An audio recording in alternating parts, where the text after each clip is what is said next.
अस्सलाम वालेकुम जी। तो कैसे आप सब, उम्मीद करती हूँ सब खैरियत से होंगे। तो आज हमने सीखना है एयरलाइन कमीज़ का बॉडी मेजरमेंट प्लस उसमें लूजिंग देना, और किन किन चीज़ों में हम लूजिंग देते हैं वो हम प्रैक्टिकल आपको करके बताते हैं, और लिख कर भी आपको सेव करने के लिए भी बताते हैं कि आप उसको किस तरह लिख कर सेव कर सकते हो, और बेसिक इंपॉर्टेंट पॉइंट्स भी आपको लिखवाते हैं और ड्राफ्ट भी करके आपको दिखाया जाता है। और नेक्स्ट वीडियो में आपको कटिंग एंड स्टिचिंग मुकम्मल डीपनिक के साथ आपको सिखाई जाती है। दोनों वीडियो आपके लिए बहुत ज़्यादा रहती है, जो इसमें रह जाए वो दूसरी वीडियो में आपको लाजमी सिखा दिया जाता है। इसलिए अब सबसे पहले एयरलाइन कमीज़ के लिए आपको किन किन चीज़ों के नाप लेने की लाजमी लीड रहती है। लंबाई, तीरा, कंधा, चेस्ट, शोल्डर टू वेस्ट, कमर का all round, shoulder to hip और हिप का ऑल राउंड, गले की लेंथ, विड्थ, बैक और शेप, बाजू की लेंथ और आगे से खुलाई, ये नाप रहते हैं। और इनमें तब्दीली आपने कैसे करनी होती है और नॉर्मल कमीज से इसमें डिफरेंट क्या क्या चीज़ें होती हैं वो आज आपको मैंने सिखानी है। तो जी, कंधे पर आपने इस तरीके से नाप रखना है, और इसकी नी लाइन तक आपने बैक से हमेशा कस्टमर का आपने हमेशा बैक से नाप लेना और अपना आगे से लेना है, ठीक है। तो नी लाइन तक आपने इस तरीके से ले लेना है, और कोशिश करनी है कि नी जो आपके जो घुटने हैं वो ढके हुए हों, तो जो कमीज़ है वो ज़्यादा खूबसूरत लगती है। बाकायदा आपकी अपनी मर्ज़ी है, आप शर्ट रखें, लॉन्ग रखें, जो आपका जहन है वो आप अपने टेस्ट के मुताबिक रख सकते हो। इसके बाद तीरा,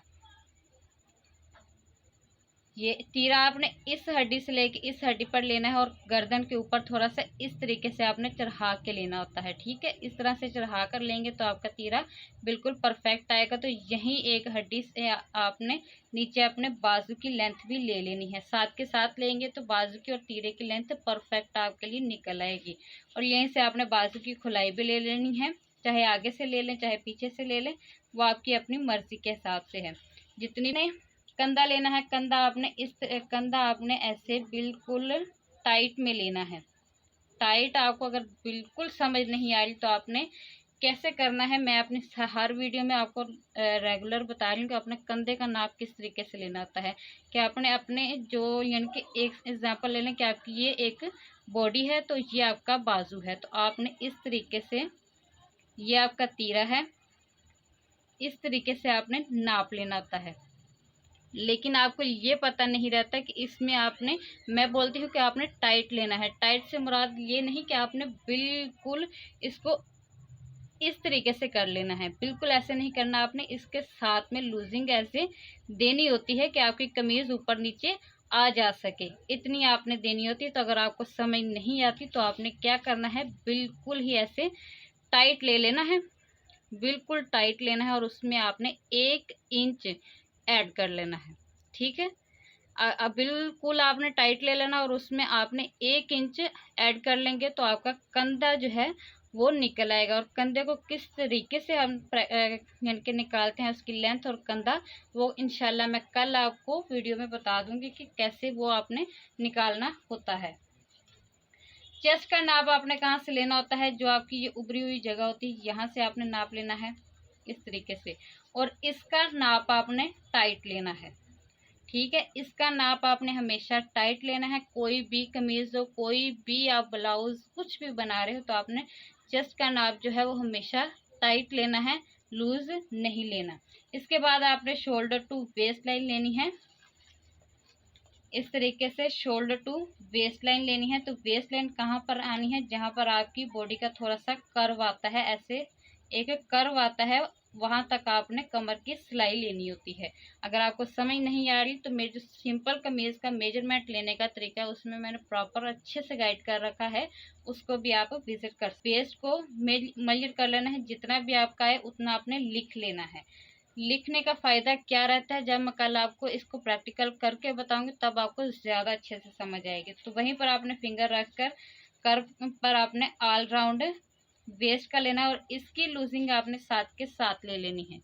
जितना कस्टमर को या आपको पसंद है आपने उतनी लूजिंग साथ के साथ ले लेनी है, ठीक है। इसके बाद आपने शोल्डर टू हिप लाइन का नाप लेना है, जितनी हिप लाइन आपकी कहाँ होती है, जब आप फ्रंट की तरफ जब आप ऐसे हैंड लगाते हैं तो यहाँ पर आपको आगे की तरफ हड्डी महसूस होती है। उस हड्डी के ऊपर, उस हड्डी के शुरू होते ही नहीं, उस हड्डी के ऊपर आपने इस तरीके से ऑल राउंड नाप लेना होता है।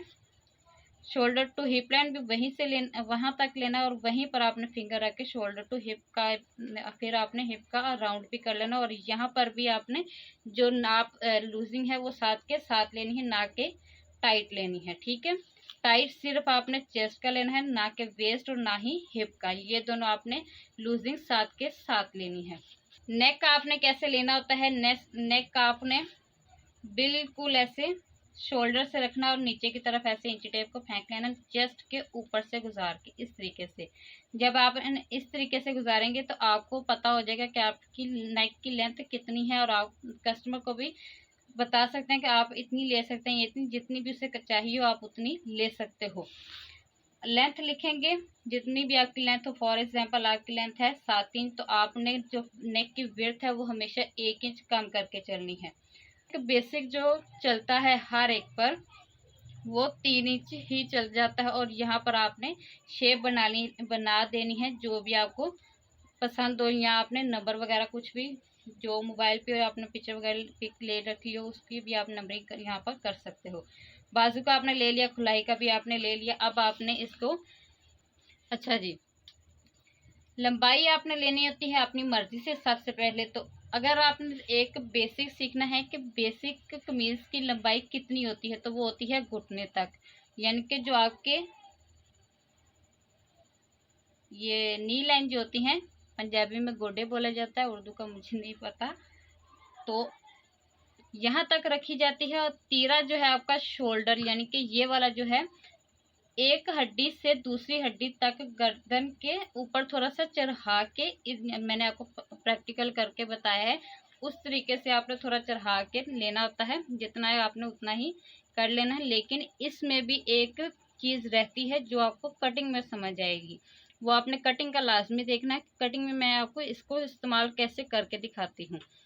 कंधा बिल्कुल टाइट लेकर इसमें 1 इंच ऐड करना है। क्यों? क्योंकि उसमें लूजिंग देनी है। चेस्ट का नाप जो है वो भी आपने बिल्कुल टाइट लेना है। आप सोच रहे होंगे कि चेस्ट में बिल्कुल टाइट क्यों लेना है, इसमें हमने लूजिंग क्यों नहीं देनी? क्योंकि हर चीज़ में हम लूजिंग लाजमी देते हैं, क्योंकि हमें जिस्म ऐसे लूज में रहता है, वरना ऐसे टाइट हो जाता है। तो हाथ को ऐसे घुमाने और उल्टा सीधा करने के लिए आपको कपड़े को थोड़ा सा लूज छोड़ना होता है। तो इसलिए इसमें तो मैंने जैसा कि आपको बोला कि चेस्ट में बिल्कुल टाइट लेना है, लूजिंग नहीं लेनी। तो आपने इसको बिल्कुल ऐसे ही नहीं छोड़ना होता है। इसके लिए आपने क्या करना होता है, जो भी आपकी हिप लाइन है, हिप का राउंड जो आएगा आपके पास, उसको भी आपने मेजर करना है, और आपने बिल्कुल फुल टाइट को भी एक दफ़ा मेजर करना है। मेजर करके आपने एग्जाम्पल के आप लगा लें कि आपके पास आया है राउंड का 48, ठीक है, लूजिंग के साथ।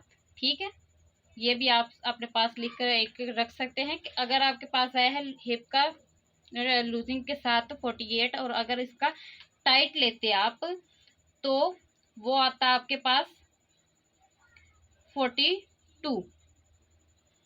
3 4 5 6 7 8, 6 इंच का लूजिंग आया है। मैं अपने सूट में 6 इंच की लूजिंग रखती हूँ, क्योंकि मैंने कुर्ता बनाना होता है, मेरा हर सूट कुर्ता बनता है, इसलिए मैं इतनी लूजिंग देती हूँ। कई लोग होते हैं जो 2 इंच की लूजिंग देते हैं।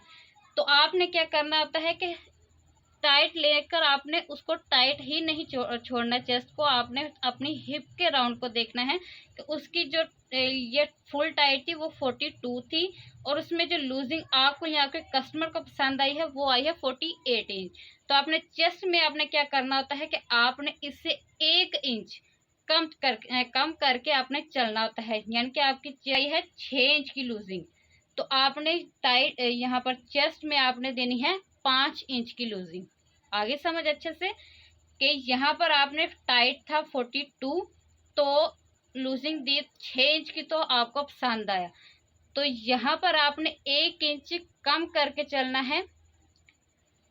तो आपका जो चेस्ट है वो अच्छा सा परफेक्ट एक फिटिंग आ जाएगी। जितनी उस बंदी ने या आपने पहन रखी है नीचे की फिटिंग, कमर को नहीं आपने देखना, हिप को देखना कि आपने हिप में कितनी लूजिंग दी है। उस हिसाब के मुताबिक आपने चेस्ट में लूजिंग देनी है। एयर टू वेस्ट, कमर में जहाँ कर्व आता है वहां तक आपने शोल्डर टू वेस्ट का लेना होता है, वहीं पर फिंगर रखनी है और कमर का राउंड भी साथ के साथ ले लेना है और उसमें लूजिंग भी साथ देनी है।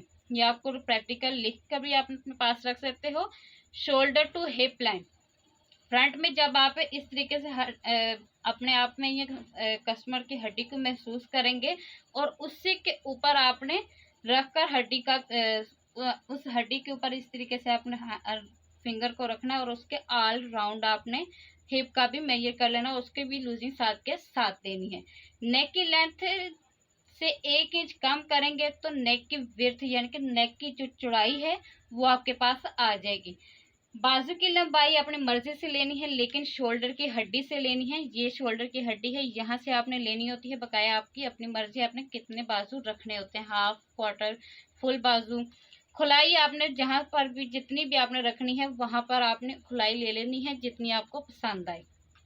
इसके बाद अब हम शुरू करते हैं इसकी ड्राफ्टिंग।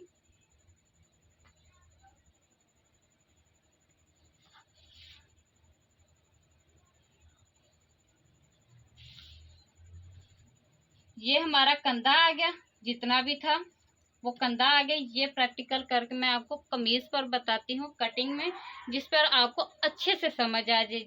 तो यहाँ से अब हम लेंगे वेस्ट लाइन, यहाँ पर है मेरी, यहाँ से अब लेंगे हिप लाइन, इनको स्ट्रेट करेंगे इस तरीके से। अब अपनी अच्छा जी, एयरलाइन कमीज का नाप लेना और उसके बेसिक पॉइंट आपको अच्छे से समझा दिए। बेसिक जो एयरलाइन कमीज का एक चीज है वो क्या होता है, उसका घेरा। घेरा ही एयरलाइन कमीज का मेन एक पॉइंट होता है और वो आपने किस तरीके से देना होता है। आपने कमर का राउंड करना है, राउंड करने के बाद उसमें आपने लूजिंग देनी है जितनी आप नॉर्मल कमीज की देते हो। फॉर एग्जाम्पल 36 इंच थी आपकी टाइट, उसमें आपने लूजिंग दी तो वो हो गया आपके पास 38। एग्जाम्पल 2 इंच की आपने लूजिंग दी तो 38 का हाफ हुआ 18 इंच। तो 18 इंच आपका कमर आएगा और 18 इंच जब आप इस तरीके से 4 फोल्ड रखते हैं तो 18 इंच का भी आप हाफ करते हैं, यानी कि उसका हाफ करके 18 का हाफ होता है 9 इंच। आप 9 इंच यहाँ पर कमर का लगा लेते हैं। चेस्ट आपने लगा लेनी होती है, हिप आपने भी लगा लेनी होती है। आपने सारे प्रॉपर निशान इसी तरीके से लगाने हैं। लगाने के बाद आपने क्या करना होता है, यहाँ पर अगर आपने 9 इंच की लगा ली है, अब इसमें आपने जो डिफरेंट करना होता है एयरलाइन कमीज के लिए वो ये है कि यहाँ पर आपने 1 इंच बढ़ा देना है। ठीक है, आपकी 18 इंच थी, अब आपकी कमर हो जाएगी 20 इंच। ठीक है, इस तरीके से। अब एयरलाइन कमीज में आपका जो हिप है ना वो मेन चीज नहीं होती। आपने हिप का नाप लेना है, सिर्फ शोल्डर टू हिप का। हिप में आपने ऑल राउंड इसलिए लेना आता है कि आप चेस्ट का साइज निकाल सकें। दूसरे नंबर वाला निशान लगाया है। अब आपका मेन मेजरमेंट ये और चेस्ट है, हिप आपका मेजरमेंट नहीं है। अब आपने जितना आपके पास कपड़े की विड्थ है आप जितना रखना चाहें उतना रख सकते हो और इस तरीके से स्ट्रेट कर लोगे। ठीक है, इस तरीके से स्ट्रेट करोगे। हिप का कोई इसमें नाप जो है टाइट हिप जो है वो बिल्कुल भी नहीं होनी होती। इसमें आपकी चेस्ट और जो कमर है वो भी आपकी लूजिंग हो जाती है लेकिन चेस्ट टाइट रहती है। ये एयरलाइन रियल है बाकायदा। अब आपने यहाँ से 1 इंच ऊपर की तरफ आना है और इस तरीके से ऐसे राउंड देना है 1 इंच, सिर्फ 1 इंच अप आना है। ये आप कटिंग स्टिचिंग वाले जो पॉइंट्स हैं इनमें आप ये लिख सकते हो। ये जो फार्मूला मैंने बताए हैं आपको ये भी आप प्रैक्टिकल लिख कर अपने पास रख सकते हो। और इसमें आपने अपने आर्म होल की देनी है, शोल्डर डाउन की देनी है और इसकी अगर आपको यहाँ पर अच्छे से समझ नहीं आई तो कल इंशाल्लाह नेक्स्ट वीडियो में आपको अच्छे से समझा दूंगी।